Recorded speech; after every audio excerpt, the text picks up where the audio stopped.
Bonjour, c'est Stéphanie Lehuger. Bienvenue dans ce nouvel épisode du podcast Le chemin de ma philosophie. Je vous y invite à aiguiser votre esprit critique pour décider de l'impact que vous voulez avoir dans le monde.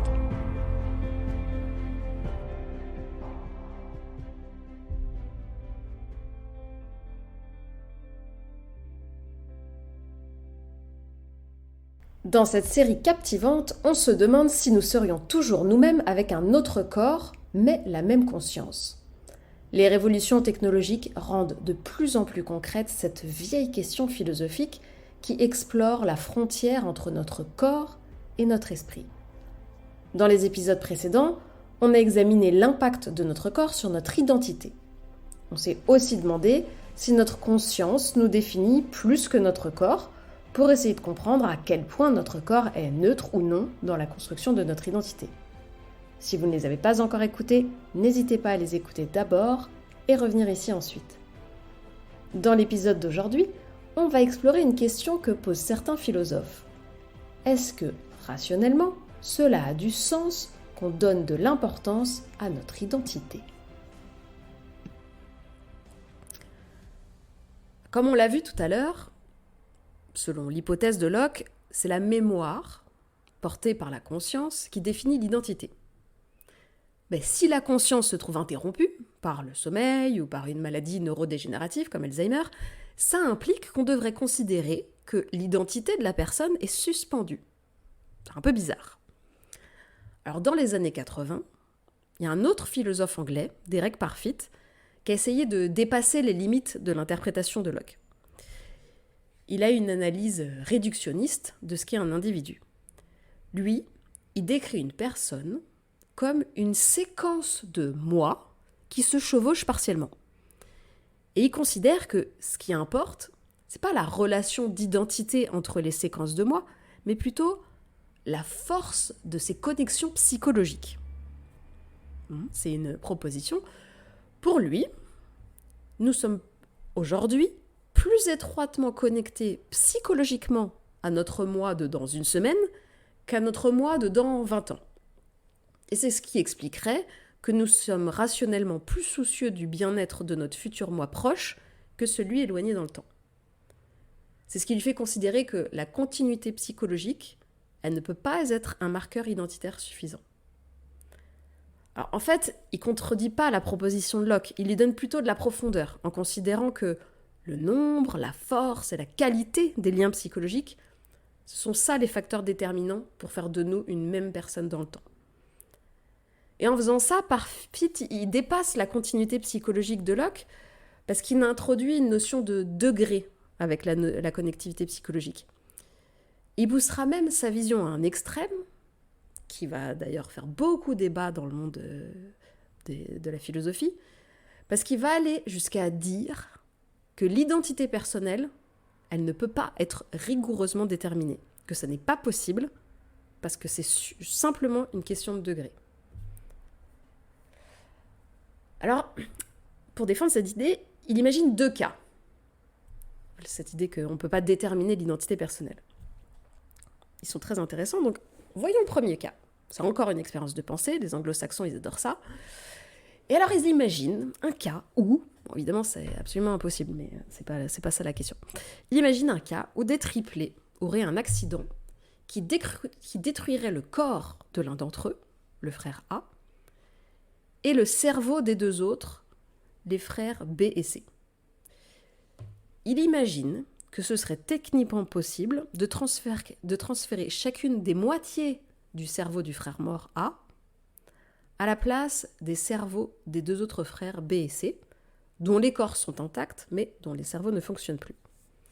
Il postule encore autre chose, c'est que, bon, on n'est pas à une hypothèse près, c'est qu'une moitié de cerveau, ça suffit à faire que chaque frère transplanté puisse se sentir être le premier frère, le frère A. Avec ce procédé, il suppose que chacun des frères B et C, qui avait juste gardé son corps, et à qui on a donné un bout du cerveau du frère A, pense être le frère A, puisqu'il dispose de ses souvenirs. Et que le fait d'avoir un corps identique, vu qu'ils étaient triplés, ça ne peut pas lui faire réaliser qu'il en est autrement. Alors, imaginons que cette expérience de pensée, elle fonctionne. Ça pose quand même encore une colle. Parce que on peut se demander, alors, est-ce que chacun des frères, B et C, qui a reçu un bout de cerveau du frère A, peut revendiquer être le frère A? Parce que dans ce cas-là, ça voudrait dire qu'on a créé 2 personnes à partir d'une. Bon, c'est pas le point le plus important de l'histoire de Parfit, mais c'est intéressant quand même. Alors pour Parfit, le corps, c'est pas nécessaire pour définir l'identité. Le je pense de Descartes, ça peut se réduire à cela pense. Il n'y a pas de je dedans, c'est ça pense.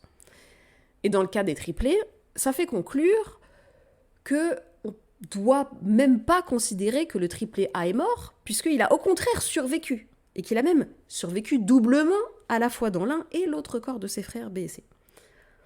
Ok, bon, c'est un point de vue intéressant parce que c'est pas du tout une perception intuitive et subjective de notre identité. Mais bon, pour lui, seule la continuité de l'identité compte. Du coup, déterminer si le frère survivant A est devenu l'un ou l'autre de ses frères, B et C, ou même les deux, en fait, ça, c'est une question qui n'a pour lui aucun sens. Dans le débat philosophique sur ce qui constitue l'identité, Parfit, il est connu pour avoir dit cette phrase « L'identité n'est pas ce qui compte ». Pour lui, on s'en fout. Je disais tout à l'heure qu'il proposait une autre expérience de pensée. Alors, je vais la décrire aussi parce qu'elle fait fortement penser à une question posée dans Carbone modifié. Dans le roman et la série, Kovacs, à un moment, il se duplique lui-même. Bon, c'est complètement illégal dans le futur de placer comme ça une conscience dupliquée dans une enveloppe. C'est-à-dire c'est tellement grave de créer un double de soi-même que c'est puni par la peine de mort, la mort réelle. Donc c'est pour dire. C'est vraiment un des pires crimes possibles. Et il y a une super scène où Kovacs dialogue avec son autre moi sur la possibilité que leurs 2 moi coexistent dans le temps. Je sais ce que tu ressens, idiot, je suis toi. Vraiment ? Ai-je dit en buvant une gorgée. Combien de temps faut-il pour que nous arrêtions d'être la même personne ? Il a haussé les épaules. Nous sommes nos souvenirs. Pour l'instant, nous n'avons que 7 ou 8 heures de perception séparées. L'effet ne doit pas être énorme. Comparé à 40 années et quelques de souvenirs ? Je suppose que non. Et puis, ce sont les souvenirs les plus anciens qui forment la personnalité. Ouais, c'est ce qu'on dit. Dans une expérience de pensée de Parfit, il y a un peu la même discussion, sous une autre forme, parce qu'il imagine une personne qui se télétransporterait régulièrement sur Mars pour le travail. Et c'est marrant parce que d'ailleurs, il y a une situation qui est imaginée dans Carbone modifié qui ressemble un peu à ça. Parce qu'avec la numérisation de nos données, comme on peut transmettre ces informations à distance, à des systèmes stellaires lointains si besoin, et ben finalement ça revient un peu à une espèce d'équivalent de télétransportation. Voilà par exemple une scène du livre. Il est parti à Osaka, mais il est revenu. Je suppose qu'il ne s'y est pas rendu physiquement. Non. Bien sûr que non. Il a un clone de transit là-bas. Dans le roman, une personne, elle met en sommeil son enveloppe, et temporairement, elle en utilise une autre ailleurs en utilisant les données de sa pile dans l'autre corps. Lui, Parfit, dans son expérience de pensée, il va supposer une situation imaginaire où la télétransportation, elle se passe un peu différemment. Dans sa version, la télétransportation, elle détruit le premier corps une fois que le clone sur Mars a transféré les données, histoire d'être sûr qu'il n'y a pas 2 corps identiques qui existent en même temps. Et la situation à laquelle Parfit veut nous faire réfléchir, c'est celle où la machine qui assurerait le transport, entre guillemets, rencontre un problème technique. Et où le premier corps, qui devrait être détruit, normalement, au moment où le clone sur Mars reçoit les informations de la première personne, eh ben il n'est pas détruit. Il est détruit avec 1 heure de retard, il y a un problème avec la machine. Et alors le philosophe, il se demande, est-ce que la première personne doit se préoccuper de sa mort ? D'après lui, d'après Parfit, notre intuition, elle est de nous inquiéter. Alors que pour lui, en fait, c'est complètement irrationnel, puisque notre survie dans le 2e corps, elle est déjà assurée. Ce que Parfit cherche à dire avec cette expérience, c'est qu'en fait, notre intuition subjective, celle qu'on a de notre identité, elle est infondée. Pour lui, on est complètement irrationnel, quoi.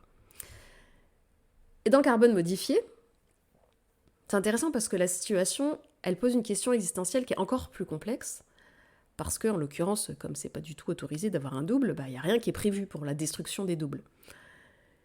Et la duplication, elle a eu lieu, pour une raison précise de l'intrigue dont je peux parler, mais elle est totalement illégale et elle n'a pas vocation à durer. On peut pas garder cette situation-là telle qu'elle et juste s'en accommoder.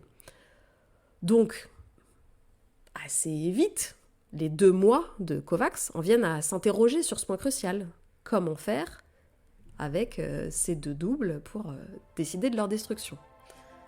Voici le dialogue entre les 2 Kovacs. Il y a un sujet dont nous devrions discuter sur le champ. Lequel? Mais je le savais déjà. Nous le connaissions tous les deux. Tu veux que je le verbalise? D'accord. Il a tiré de nouveau sur la cigarette avant de hausser les épaules, mal à l'aise. Il faudra décider lequel d'entre nous sera détruit quand tout sera terminé. Et puisque notre instinct de conservation devient plus fort au fil des minutes, nous devons décider vite. Comment? Je ne sais pas. Quel souvenir préféreras-tu garder? Celui de la destruction de Kawahara? Ou d'une partie de jambes en l'air avec Miriam Bancroft? Il a souri. D'accord, je suppose qu'il n'y a pas photo. Et, ce n'est pas de roulade sur la plage qu'il s'agit mais de sexe en plusieurs exemplaires. C'est probablement le seul plaisir réellement illicite. Irène Elliott a dit que nous pourrions tenter une greffe de mémoire et conserver les 2 expériences. Probablement. Elle a dit que nous pourrions probablement faire une greffe de mémoire. Et cela ne nous dit pas lequel annuler. Ce n'est pas une fusion, c'est une greffe. De l'édition. Tu veux te faire ça? À celui qui survit?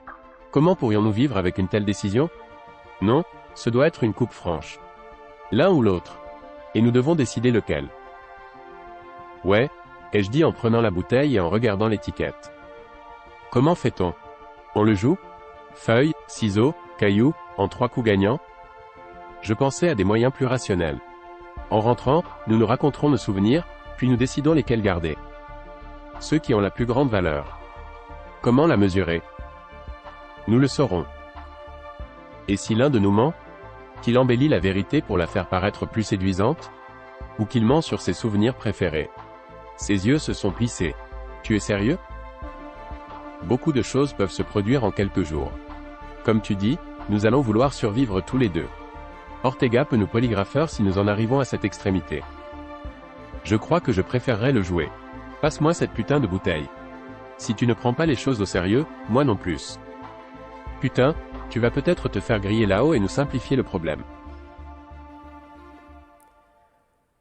Il est intéressant ce dialogue, parce que Parfit, lui, il affirme que nous devrions être rationnels dans l'appréhension de notre identité. Que ça n'a aucune espèce de rationalité de se préoccuper qu'un de nos 2 mois soit détruit. Mais dans Carbone modifié, on a l'impression, avec le personnage Kovacs, qu'en fait on en serait incapable. Que les êtres humains, en tout cas, ils sont décrits comme étant irrévocablement subjectifs. Et le roman, je trouve qu'il dévoile le ressenti de Kovacs à l'heure de faire un choix entre lui et son double. Ce dialogue, moi, en tout cas à titre perso, il me paraît beaucoup plus réaliste que la réflexion rationnelle et froide à laquelle croit le philosophe Parfit. Voilà un autre passage du livre. Elle a tressailli comme si je l'avais frappée. Mais vous, je pensais. Vous avez l'air. Identique, ai-je dit en me regardant, en regardant l'enveloppe. Mais comment avez-vous Décidé quelle pile garder? J'ai souri sans enthousiasme. Vous vouliez savoir comment nous avons décidé? Nous avons joué. Papier, ciseaux, cailloux. Bien sûr, nous en avons discuté des heures auparavant. Ils nous ont branchés dans un forum virtuel à New York, très haute résolution, très discret, afin de nous laisser décider. Pas de problème de budget pour les héros du jour. Un accent d'amertume a percé dans ma voix et je me suis interrompu. Puis j'ai bu une nouvelle gorgée. Comme je l'ai dit, nous avons discuté. Longtemps. Nous avons réfléchi aux différentes manières de prendre la décision. Pour revenir à celle-là. Pierre, papier, ciseaux. En 5 coups. Pourquoi pas? J'ai haussé les épaules, mais le geste n'était pas aussi désinvolte que j'aurais voulu. Des frissons me parcouraient chaque fois que je repensais à la partie. Moi, essayant de deviner ce que j'allais faire, alors que ma propre existence était en jeu. Nous nous sommes retrouvés à 2 partout. Mon cœur battait comme la musique pourrie du Jerry's Closet Quarters et j'étais bourré d'adrénaline. Affronter Kawahara avait été moins dur. Quand il a perdu la dernière manche, caillou contre mon papier, Nous avons contemplé nos mains tendues un long moment. Il s'est levé avec un léger sourire et il a placé son pouce et son index contre sa tête, quelque part entre un salut et une parodie de suicide. Un message à passer à Jimmy quand je le verrai ? J'ai secoué la tête en silence. Bon, eh bien, profite de la vie. A-t-il dit avant de quitter la pièce ensoleillée et de fermer doucement la porte derrière lui. Une partie de moi me hurlait qu'il avait volontairement sacrifié la dernière manche. Ils m'ont réenveloppé le lendemain.